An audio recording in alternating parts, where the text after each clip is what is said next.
जय श्री कृष्णा। कैसे हैं आप सब लोग। सूर्य राशि परिवर्तन कर रहे हैं। सूर्य कन्या राशि में आ रहे हैं 17 सितंबर को, जो कि 17 अक्टूबर तक रहने वाले हैं। क्योंकि सूर्य हर महीने राशि परिवर्तन करते हैं, तो सूर्य संक्रांति होगी तो अब वो सिंह राशि को छोड़ के कन्या राशि में आ जाएंगे।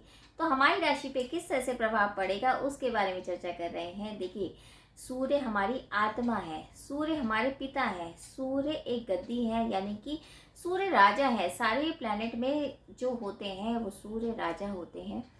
सूर्य पिता का सुख भी होते हैं। सूर्य आपका यश, कॉन्फिडेंस, आपके अंदर जितना जोश होता है, जितना आपके अंदर रुतबा होता है, एक चमक होती है सूर्य अगर आपका अच्छा होता है, ये सब सूर्य मैनेज करते हैं। यानी कि आपकी कितना आपको फेम मिलेगा, कितने आप प्रसिद्ध होंगे, ये सब सूर्य ही दिखाते हैं कि आपके अंदर कितना जबरदस्त तेज है। तो इसका जब राशि परिवर्तन होगा तो हमारी राशि पे क्या बदलाव आएंगे उसके बारे में बात करेंगे। देखिए, राशिफल स्टार्ट करने से पहले जैसे मैं हमेशा बताती हूँ, ये जो राशिफल देखिए आप चंद्र राशि के अकॉर्डिंग देखिए, क्योंकि ग्रहों का जो गोचर होता है वो चंद्र राशि के अकॉर्डिंग ही होता है। तो चलिए स्टार्ट करते हैं। तो लेते हैं मेष राशि से कि मेष राशि में सूर्य कहाँ के स्वामी हैं और कहाँ जाकर वो गोचर करेंगे और जिस वजह से हमारी राशि पे क्या प्रभाव पड़ेगा। देखिए, मेष राशि में सूर्य आएंगे छठे भाव में और पंचम के स्वामी होकर, यानी कि पंचम का स्वामी छठे में। सूर्य जब छठे में आएंगे तो वहां तृक भाव में, यानी कि सूर्य वहां बहुत अच्छे होते हैं। आपके ऊपर जो भी कर्जा है, जो भी लोन चल रहा है, वो कर्जे दूर होंगे। आपके ऊपर जो एक तरह से किसी भी तरीके का कर्जा था, चाहे वो लोन का था या कैसा भी था, वो सब दूर हो जाएगा। आपके अंदर जोश भी आएगा, प्रमोशन के चांसेस रहेंगे क्योंकि जॉब आपका अच्छा चलेगा। यहाँ तक कि आपके ऊपर जो शत्रु हावी हो रहे थे वो शत्रु भी आपके ऊपर हावी होना बंद हो जाएंगे। षड्यंत्र में अगर गिर गए थे वो उसका खुलासा हो जाएगा। कोर्ट कचहरी से अगर आप परेशान थे वो भी एक तरह से दूर होता नजर आएगा। यानी आपके लिए तो, मेष राशि वालों के लिए तो सूर्य का राशि परिवर्तन काफी कुछ लेके आएगा और आपके जीवन में बदलाव भी आएंगे। धन की समस्याएं भी दूर होंगी। वहीं वृषभ की बात करते हैं तो वृषभ राशि में सूर्य चतुर्थ भाव के स्वामी होके पंचम भाव में भ्रमण कर रहे हैं। यानी कि आपके अंदर जो एबिलिटी आपकी छुपी हुई थी, जो आप करना चाह रहे थे आगे काम, और आपका कहीं धुलमिल हो रहा था, वो काम आपका बनेगा। संतान से जो परेशान थे, क्योंकि संतान पक्ष का भी वही घर होता है पंचम, तो उनसे आपका संबंध बहुत अच्छा होगा। संतान से जो दिक्कतें थी वो दिक्कतें दूर होंगी। यहाँ तक कि आप संतान भी प्लान कर सकते हो।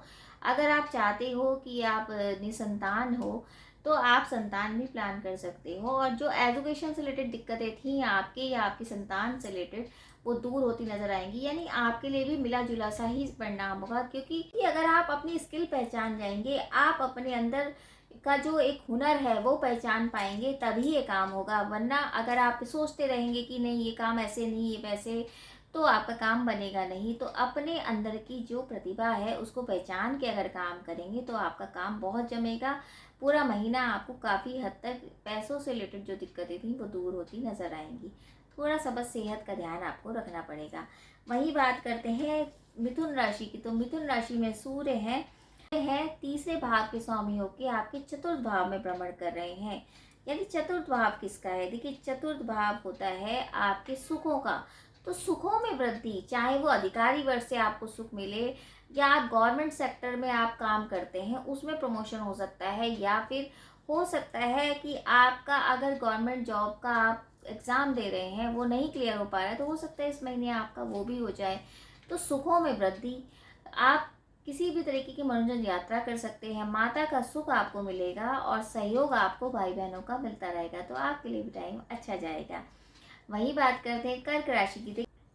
यानी द्वितीय भाव के स्वामियों के तीसरे भाव में भ्रमण कर रहे हैं। तीसरा भाव तो वैसे भी पराक्रम का होता है, तो पराक्रम में वृद्धि, ईगोइस्ट हो जाएंगे आप, थोड़ा सा ईगो आ जाएगा, आपके काम बनने लगेंगे, छोटी यात्राएं होंगी और यात्रा से आपको लाभ भी मिलेगा। संतान की तरफ से जो खुशखबरी आप सुनना चाहते थे वो भी आपको मिलेगी और आप धार्मिक यात्राएं भी करेंगे। भाई और बहनों से आपको सहयोग भी मिलेगा। बस थोड़ा सा आपको ईगो और प्राउड को त्यागना पड़ेगा, तभी आपके काम अच्छे होंगे। वही बात करते हैं हम सिंह राशि की। देखिए, सिंह राशि में तो लग्न के स्वामी होकर सूर्य आएंगे दूसरे भाव में। यानी कि वाणी आपकी बहुत खराब हो रही है, वाणी से आप किसी को भी आघात कर सकते हैं, यानी कि वाणी कर्कशा हो जाएगी जिस वजह से प्रॉब्लम आएगी। लेकिन धन से रिलेटेड आपको कोई दिक्कत नहीं होगी, काम बनेंगे। धन से रिलेटेड जो भी दिक्कतें आप सोच रहे थे, समझ रहे थे कि ये कैसे काम करना है, क्या है, वो चीज़ें आपकी एक तरह से स्पष्ट हो जाएंगी और आप आगे भी काम बढ़ा पाएंगे। बस थोड़ा सा ध्यान ये रखना है कि कुटुंब में किसी भी तरीके के वाद विवाद में नहीं फंसना है और वाणी को नियंत्रित करके रहना है। वही करते हैं कन्या राशि। देखिए कन्या राशि में तो स्वयं में आ ही रहे हैं, लग्न में आ रहे हैं, लेकिन व्यय के स्वामी हैं, तो कहीं ना कहीं खर्चे पे निरंतर आपको करना पड़ेगा।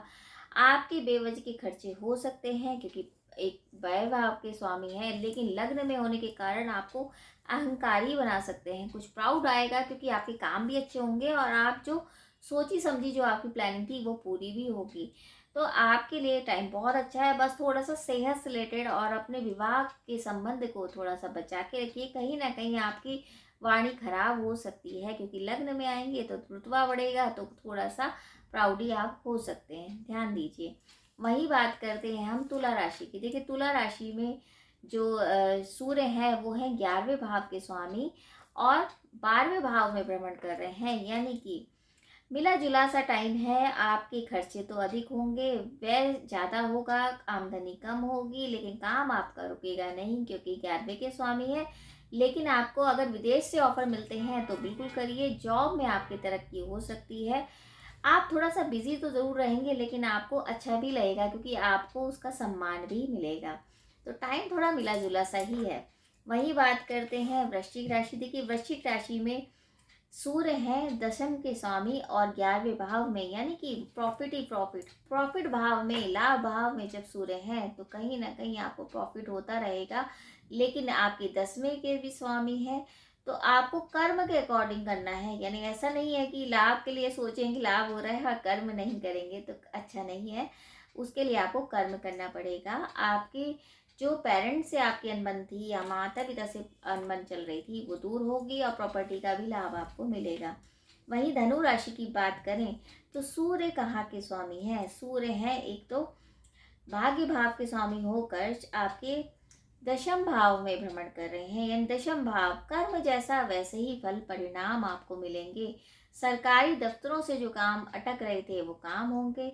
परिणाम की चिंता आपको नहीं करनी चाहिए क्योंकि दशम के स्वामी हैं, सॉरी दशम में भ्रमण कर रहे हैं भाग्य के स्वामी, तो जैसा कर्म करेंगे वैसा ही आपको परिणाम मिलेगा।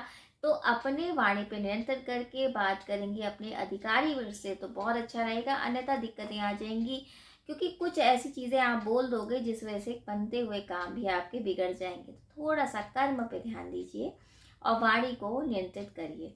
मकर राशि की, मकर राशि में सूर्य कहाँ के स्वामी हैं? सूर्य है अष्टम के स्वामी और भाग्य भाव में भ्रमण कर रहे हैं, यानी भाग्य तो आपको सपोर्ट कर रहा है, पिता का सहयोग आपको मिल रहा है, धार्मिक यात्राएं आप कर रहे हैं और आप न्याय की बात कर रहे हैं। किसी के दबाव में काम नहीं कर पाएंगे और किसी की आप चापलूसी भी नहीं कर पाएंगे। आप बिल्कुल स्पष्टवादी हो जाएंगे और आपको काम अच्छा भी मिलेगा और इसी को देखकर आपके हो सकता है प्रमोशन के चांसेस बढ़ जाएं क्योंकि आपकी ईमानदारी इस टाइम आपके बहुत काम आएगी।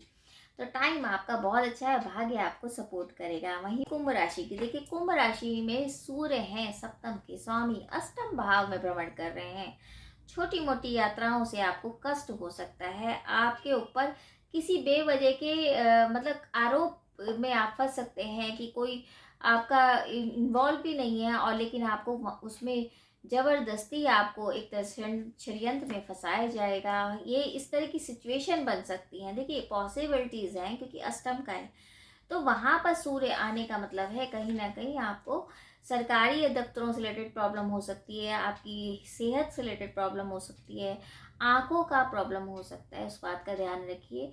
तो थोड़ा सा अपने स्वास्थ्य को लेके सजग हो जाइए। बाकी यही है कि थोड़ा अगर आप ये ध्यान रखेंगे कि किससे बात करनी है, किससे सही से आपको आगे काम करवाना है, इस चीज़ की समझदारी आपको रखनी पड़ेगी वरना दिक्कत आ जाएगी क्योंकि अष्टम में थोड़ा अचानक से काम होते हैं तो अचानक से आप फंस भी सकते हैं। तो ध्यान रखिए, नियम से चलिए और कोई भी अंडर टेबल काम करते हुए बचिए।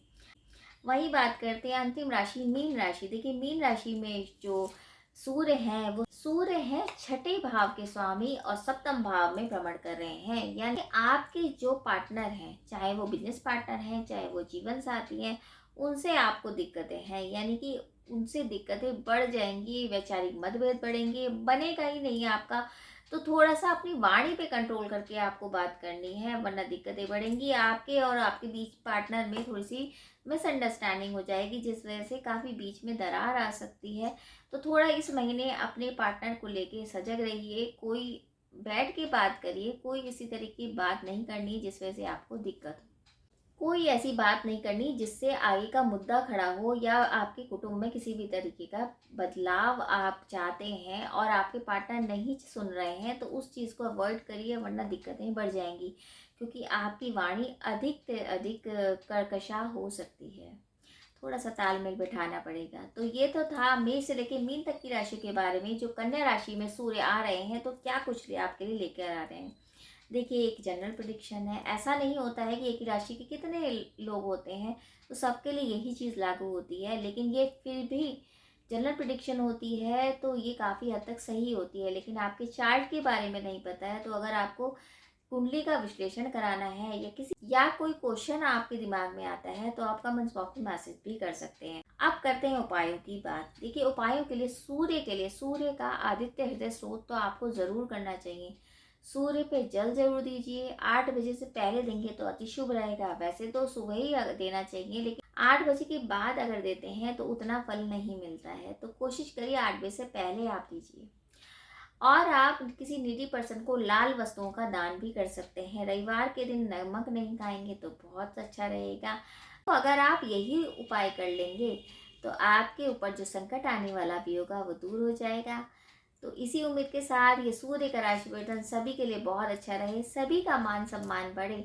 और अगर आपको छोटी सी ये जानकारी अच्छी लगे तो प्लीज़ वीडियो ज़रूर शेयर कीजिए। जय श्री कृष्णा।